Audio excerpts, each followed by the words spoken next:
کیا آپ نے کبھی ایسی بادشاہی کے بارے میں سنا ہے جہاں حکم صرف انسانوں پر نہیں بلکہ جنات، شیاطین اور پرندوں پر بھی چلتا تھا، اور جہاں ایک نبی کی آواز پر ہوائیں رک جاتی اور مخلوق ساکت ہو جاتی؟ جہاں تخت زمین پر نہیں بلکہ ہوا میں معلق رہتا تھا؟ آج ہم بات کریں گے تاریخ کی اس عظیم ترین سلطنت کی جس کی شان و شوکت آج بھی عقل کو حیران کر دیتی ہے۔ یہ قصہ ہے حضرت سلیمان علیہ السلام کی ایک ایسی حکومت جو طاقت نہیں بلکہ رب کی عطا تھی۔ تاریخ کے اس عظیم ترین بادشاہ کا وہ کون سا راز تھا جس نے اس زمانے کی بڑی بڑی طاقتوں کے دلوں میں خوف اور رعب بھر دیا تھا؟ کیا وہ تخت محض سونے اور چاندی کا ایک ڈھانچہ تھا، یا اس کے پیچھے کوئی ایسی حکمت اور نظام تھا جس کا تصور آج کی جدید سائنس بھی نہیں کر سکتی؟ حضرت سلیمان کی بادشاہی کوئی عام حکومت نہیں تھی، یہ زمین پر اللہ کا ایک ایسا شاہکار تھی جس کی مثال نہ ان سے پہلے ملتی ہے اور نہ ان کے بعد کبھی نظر آتی ہے۔ جب سورج کی پہلی کرنیں بیت المقدس کی پہاڑیوں کو چھوتی تو فضا میں ایک عجیب سی گونج سنائی دیتی۔ یہ آواز ہزاروں پرندوں کے پروں کی ہوتی جو گہرے سائے کی صورت اپنے بادشاہ کو سورج کی تپش سے محفوظ رکھ سکیں۔ اس عظیم سلطنت کا مرکز وہ شاندار تخت تھا جسے دیکھ کر انسانی عقل دنگ رہ جاتی۔ یہ تخت صرف ہاتھی دانت سے تیار نہیں کیا گیا تھا، بلکہ اس پر ایسے نایاب موتی جڑے تھے جو دنیا کے کسی اور حصے میں موجود نہ تھے۔ تخت کے ارد گرد سونے کے 4 بڑے درخت کھڑے تھے جن پر سرخ یاقوت کے انگور ایسے چمکتے جیسے ان کے اندر آگ روشن ہو۔ جب حضرت سلیمان اس تخت کی طرف بڑھتے اور پہلے زینے پر قدم رکھتے تو پورا تخت ایک پراسرار انداز میں گھومنے لگتا۔ سونے کے بنے ہوئے مور اپنے پر پھیلا دیتے اور شیر زمین سے لگ کر اپنی دمیں ہلانے لگتے۔ یہ سب وہ حیرت انگیز نظام تھے جو اس دور میں جنات کی مدد سے تیار کیے گئے تھے۔ تخت گردش میں رہتا اور جب حضرت سلیمان اپنی جگہ پر بیٹھ جاتے تو سونے کے بنے عقاب آتے اور ان کے سر پر شاہی تاج رکھ دیتے۔ فضا میں کستوری اور عنبر کی خوشبو پھیل جاتی جو وہاں موجود کبوتر اپنی چونچوں سے بکھیرتے۔ دربار کا ماحول ایسا تھا کہ وہاں پہنچ کر بڑا ہو یا چھوٹا ہر شخص حیران ہو جاتا۔ جب حضرت سلیمان تلاوت شروع کرتے تو پرندے خاموش ہو جاتے اور جنات قطار بنا کر ادب سے کھڑے ہو جاتے۔ یہ وہ وقار تھا جو اللہ تعالیٰ نے اپنے اس نبی کو عطا فرمایا تھا۔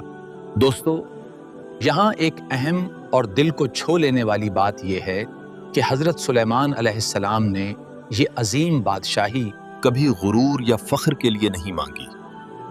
انہوں نے یہ سب صرف اللہ کے دین کو پھیلانے کے لیے چاہا۔ ان کی فوج میلوں تک پھیلی ہوتی تھی، انسانوں کا ایک لشکر، جنات کا ایک الگ اور پرندوں کا ایک جدا لشکر۔ یہ سب ایک ہی نبی کے حکم کے تابع تھے اور وہ نبی اللہ کا شکر گزار بندہ تھا۔ ان کے باورچی خانے میں ایک ہی وقت میں 2020 اونٹوں کا گوشت پکایا جاتا تھا تاکہ اس عظیم لشکر میں اور بے شمار مخلوق کی ضرورت پوری ہو سکے۔ لیکن کیا آپ جانتے ہیں کہ اتنی طاقت اور اتنی بے مثال دولت کے باوجود حضرت سلیمان علیہ السلام اپنی ذات کے لیے شاہی خزانے سے ایک دانہ بھی نہیں لیتے تھے؟ وہ کھجور کے پتوں کی ٹوکریاں بناتے، انہیں بازار میں فروخت کرتے اور اسی کمائی سے اپنا گزارا کرتے تھے۔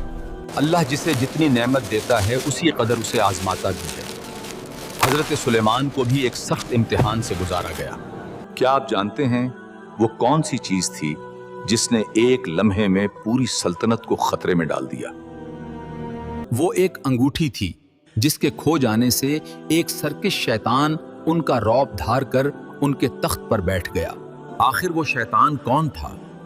اس نے کیسے حضرت سلیمان علیہ السلام کو ان کے ہی محل سے نکال باہر کیا؟ اور وہ انگوٹھی مچھلی کے پیٹ تک کیسے پہنچی؟ حضرت سلیمان کے ہاتھ میں وہ مبارک انگوٹھی تھی جس میں اللہ نے کائنات کی بادشاہی کا راز رکھا تھا۔ جب بھی آپ بیت الخلاء تشریف لے جاتے یا اپنی کسی زوجہ کے پاس جاتے تو اس انگوٹھی کو اپنی قابل اعتماد خادمہ آمنہ کے سپرد کر دیتے تھے۔ اس دن بھی ایسا ہی ہوا۔ آپ نے انگوٹھی آمنہ کو دی اور اندر تشریف لے گئے، مگر اسی لمحے محل کے گوشوں سے ایک سایہ نمودار ہوا۔ یہ شیاطین کا سردار تھا۔ وہ خاموشی سے آمنہ کے پاس گیا اور انگوٹھی مانگ لی۔ آمنہ کو ذرا بھی شک نہ ہوا اور انگوٹھی اسے دے دی۔ جیسے ہی اس شیطان نے انگوٹھی اپنی انگلی میں پہنی، ایک زبردست گرج سنائی دی۔ کائنات کی بہت سی طاقتیں اس کے تابع ہو گئیں۔ وہ فوراً تخت سلیمان پر جا بیٹھا۔ جنات، انسان، پرندے اور جانور اس کے سامنے ادب سے کھڑے ہو گئے۔